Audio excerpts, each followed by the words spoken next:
Sudah, Bu. Ketua kelasnya siapa? Tia, Bu. Silakan disiapkan. Siap, gerak. Berdoa mulai. Bismillahirrahmanirrahim. Amin. Baik, semoga dengan pembacaan doa tadi dilancarkan segala proses pembelajaran kita pada hari ini. Amin. Sebelum itu Ibu ingin menjelaskan terlebih dahulu ya. Ya, Bu. Siapa di sini yang nggak masuk nak? Husnul, Bu. Kenapa Husnul? Sakit. Udah sehat. Ikut lomba dia, Bu. Ikut lomba.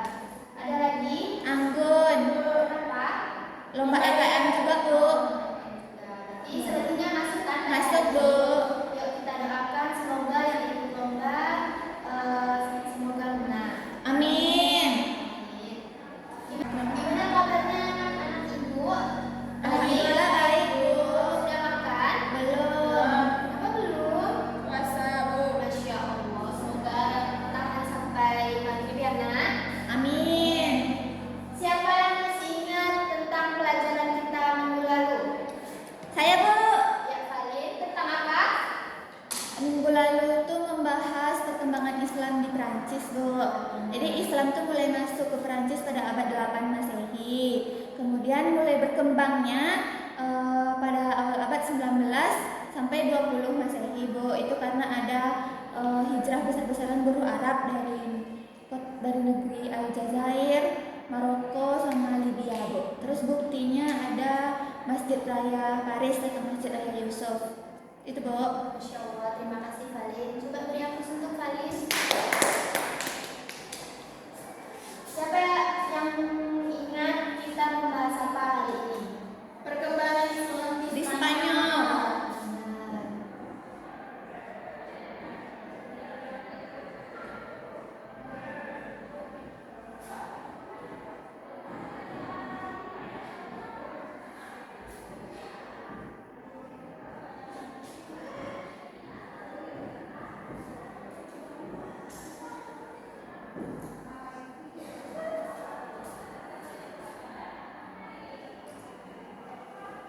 Coba dilihat PPT yang Ibu tampilkan. Nah, pada pembahasan kita hari ini kita akan membahas 3 poin. Yang dimana poin pertama yaitu proses perkembangan Islam di Spanyol, yang kedua yaitu perkembangan Islam di Spanyol, dan yang ketiga yaitu faktor masuknya Islam di Spanyol. Yang mana tujuannya anak-anak Ibu dapat mengetahui bagaimana sih proses perkembangan Islam di Spanyol itu, dan anak-anak Ibu juga tahu bagaimana perkembangan Islam di Spanyol tersebut. Dan juga anak-anak Ibu juga bisa memahami bagaimana faktor-faktor yang mempengaruhi masuknya Islam di Spanyol. Nah, sebelum itu Ibu ingin membagi kalian ke dalam 2 kelompok, yang dimana kelompok pertama yaitu Tia ke belakang membahas poin pertama yaitu proses perkembangan Islam di Spanyol dan faktor yang mempengaruhi masuknya Islam di Spanyol. Yang kelompok kedua yaitu Khalid ke belakang membahas tentang perkembangan Islam di Spanyol. Ya, Bu. Ibu kasih waktu 5 menit cukup? Cukup, Bu. Diskusi. Buka waktu 5 menit. Silakan dikerjakan.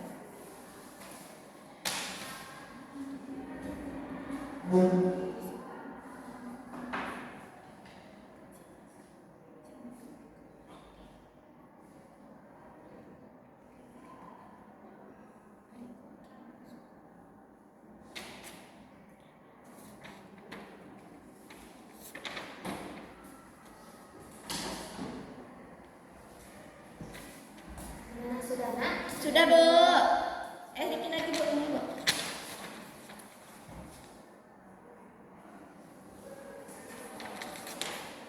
Sudah, Bu. Kalau sudah, coba kelompok 1 terlebih dahulu untuk mempresentasikannya.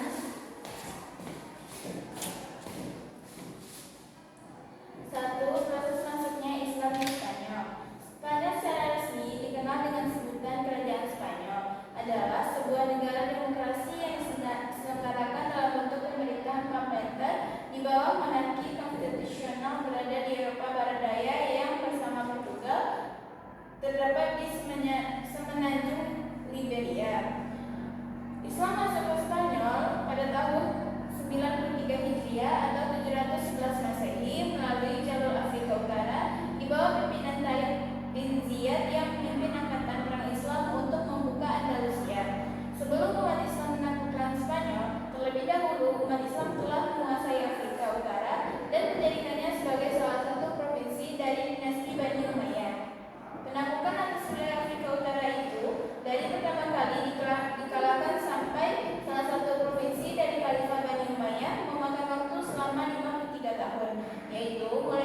tahun 30 Hijriah, masa pemerintahan Muawiyah bin Abi Sufyan, sampai tahun 83 Hijriah pada masa Al-Walid. Sebelum dikalahkan dan kemudian dikuasai oleh Islam, di kawasan ini terdapat kampung-kampung yang menjadi basis kekuasaan kerajaan Romawi, yaitu kerajaan Gotik. Sudah, Bu?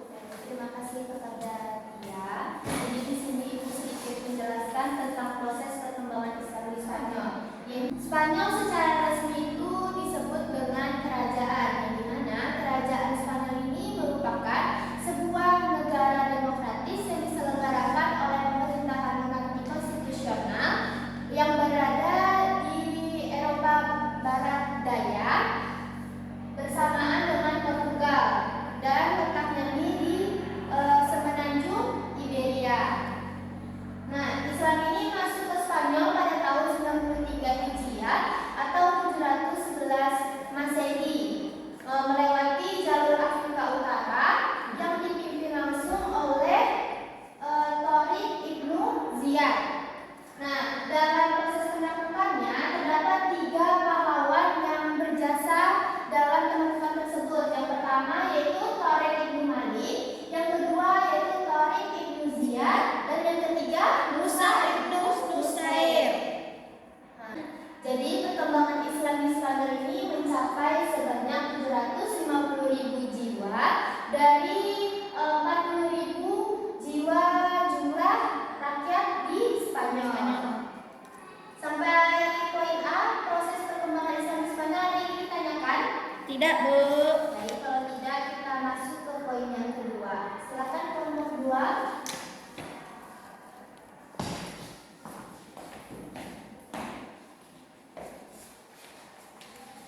Perkembangan Islam di Spanyol. Islam di Spanyol telah berkuasa selama 7,5 abad. Sejarah Islam di Spanyol dibagi ke dalam 6 periode. Yang pertama, periode pertama 711 sampai 755 Masehi. Pada periode ini, Spanyol berada di bawah pemerintahan para wali yang diangkat oleh Bani Umayyah yang berpusat di Damaskus. Pada periode ini, stabilitas politik negeri Spanyol belum tercapai sempurna. Berbagai gangguan masih terjadi, baik yang datang dari luar maupun dari dalam. Periode kedua 755 sampai 912 Masehi. Pada periode ini, Spanyol berada di bawah pemerintahan Abbasiyah di Baghdad. Amir sebagai panglima atau gubernur yang pertama adalah Abdurrahman I yang memasuki Spanyol pada tahun 1138 Hijriah atau 755 Masehi dan diberi gelar Al-Dahil yang masuk ke Spanyol.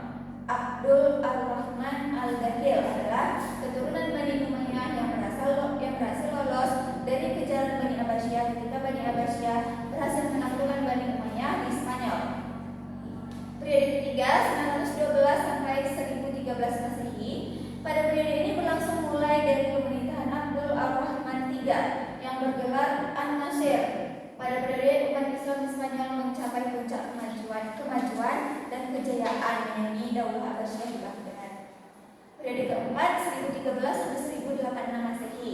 Pada masa ini Spanyol sudah terpecah-pecah menjadi beberapa negara kecil yang berpusat di kota tertentu. Selain itu, pada periode ini Spanyol terpecah menjadi lebih dari 30 negara kecil di bawah pemerintahan Raja Golongan atau Al-Mulukut Tawaif yang berpusat di suatu kota seperti Sevilla, Cordoba, Toledo, dan sebagainya. Kemudian periode kelima 1086 sampai 1248. Periode ini Spanyol Islam meskipun masih terpecah dalam beberapa negara, tetapi terdapat satu kekuatan yang dominan, yaitu kekuasaan dinasti Moravian. Kemudian periode yang keenam 1208 sampai 1492 Masehi. Pada periode ini Islam hanya berkuasa di Granada di bawah dinasti Ahmad. Peradaban kembali mengalami kemajuan seperti di zaman Abdurrahman An-Nasir. Akan tetapi secara politik dinasti ini hanya berkuasa di wilayah kecil. Sekian materi dari kelompok kami. Terima kasih. Terima kasih Fadil. Oke, kita masuk ke poin yang kedua, yaitu perkembangan Islam di Spanyol.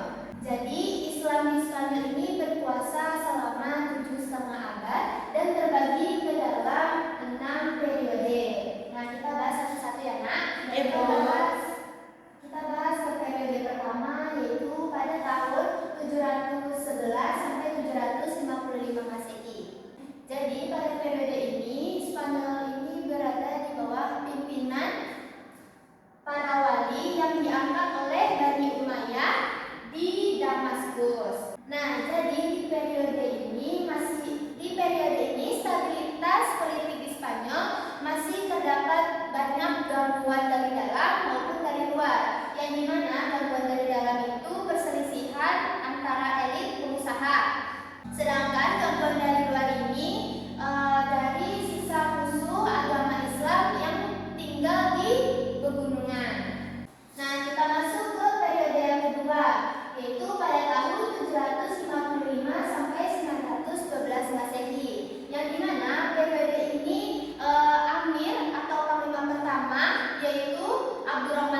Dahil. Nah, pada periode ini umat Islam mulai memperoleh kemajuan politik yang dimana Abdurrahman pertama itu membangun sebuah mendirikan Masjid. Cordova dan sekolah di kota besar Di Spanyol. Kita masuk ke poin yang ketiga, yaitu periode ketiga pada tahun 912 sampai 1013 Masehi. Jadi pada periode ini dikuasai oleh pemerintahan Abdul Ar-Rahman yang ketiga dan diberi julukan An-Nasir. Nah, pada periode ini umat Islam mencapai puncak kemajuan. Dan kejayaan. Nah, ini Daulah Baghdad. Nah, ya benar. Daulah Abbasiyah di Baghdad, Bu. Ya. Nah, kita masuk ke periode yang keempat, yaitu pada tahun 1013 sampai 1086 Masehi. Yang dimana pada masa ini Spanyol sudah mulai terpecah-pecah belah. Jadi negara-negara kecil. Terpecah belah menjadi berbagai Negara-negara kecil. Nah, kita masuk ke periode yang kelima, yaitu pada tahun 1086 Masehi sampai 1248 Masehi. Nah, anak-anak itu tahu nggak apa sih yang terjadi pada periode kelima ini? Periode ini Spanyol masih terpecah belah negaranya, Bu. Ya. Tapi terdapat satu kesatuan yang dominan, yaitu kekuasaan dinasti Murabitun dan dinasti Muwahhidun. Nah, pintar. Jadi pada periode ini pemerintahan ini sangat lemah yang menyebabkan bahwa masyarakat Spanyol ini dikuasai oleh Kristen. Kita masuk ke periode terakhir atau periode ke-6 pada tahun 1248 sampai 1492 Masehi. Nah, pada periode ke-6 ini Pak Islam hanya berkuasa di Granada di bawah dinasti Ammar. yang dimana kekuasaan Islam yang merupakan pertahanan yang terakhir di Spanyol ini berakhir karena perselisihan orang-orang istana dalam memperebutkan kekuasaan. Di wilayah kecil. Nah, pintar. Nah, kan tadi kita sudah membahas poin perkembangan Islam di Spanyol. Ada yang ingin ditanyakan, Nak? Tidak, Bu. Baik, kalau tidak, kita masuk ke poin yang ketiga. Silakan ke ya. Yang ketiga, faktor-faktor masuknya Islam di Spanyol. Yang pertama yaitu faktor eksternal. Yang A, terpuruknya ekonomi rakyat Spanyol, buruknya sosial politik, adanya perebutan kekuasaan antara elit pemerintahan, mayoritas penduduk yang lemah ditindas dan dijadikan budak. Sedangkan pada faktor internal yaitu tokoh pejuang dan pendiri Islam yang kuat, tokoh pejuang memiliki kekuatan, keberanian, dan ketabahan yang tinggi dalam menghadapi persoalan, dan yang terakhir yaitu adanya sikap toleransi dan persaudaraan yang terdapat pada pribadi kaum muslimin, menyebabkan penduduk Spanyol menyambut dengan baik kehadiran Islam di wilayah tersebut. Bu, udah, Bu. Baik, terima kasih Tia. Jadi kita masuk ke poin yang ketiga, yaitu faktor masuknya Islam di negara Spanyol. Nah, di faktor ini tuh kita terbagi menjadi dua, yang dimana faktor eksternal dan faktor internal. Nah, di faktor eksternal ini terdapat 4 faktor. Yang pertama yaitu terpuruknya ekonomi rakyat Spanyol, yang kedua buruknya sosial politik, yang ketiga adanya perebutan kekuasaan antara elit pemerintahan, dan yang keempat itu mayoritas penduduk yang lemah ditindas dan dijadikan budak. Nah, itu faktor eksternal. Nah, di faktor internal ini terdapat 3 faktor. Yang pertama, tokoh pejuang dan prajurit Islam yang kuat. Yang kedua, tokoh pejuang memiliki kekuatan, keberanian, dan ketabahan yang tinggi dalam menghadapi persoalan. Yang ketiga, adanya sikap toleransi dan persaudaraan yang terdapat dalam pribadi kaum muslimin, menyebabkan penduduk Spanyol menyambut dengan baik kehadiran Islam di wilayah tersebut. Sampai sini dari poin awal sampai akhir ada yang ingin ditanyakan, Nak? Tidak, Bu. Baik, kalau tidak ada yang ditanyakan, Ibu ingin memberikan anak-anak Ibu tugas di rumah, yang dimana tugasnya merangkum materi kita pada hari ini, yaitu perkembangan Islam di Spanyol. Nah, dirangkum itu di buku tulisan, di Buku catatan. buku catatan, atau boleh juga di folio, dikumpulkan di minggu berikutnya. Ya, Bu. rujukan materi kita pada hari ini, yaitu tentang perkembangan Islam di Spanyol. Yang mana poin pertama, proses masuknya Islam di Spanyol. Jadi Islam masuk di Spanyol itu karena 3 pahlawan yang yang berjasa. berjasa. Yang dimana yang pertama itu ada Khalid bin Walid,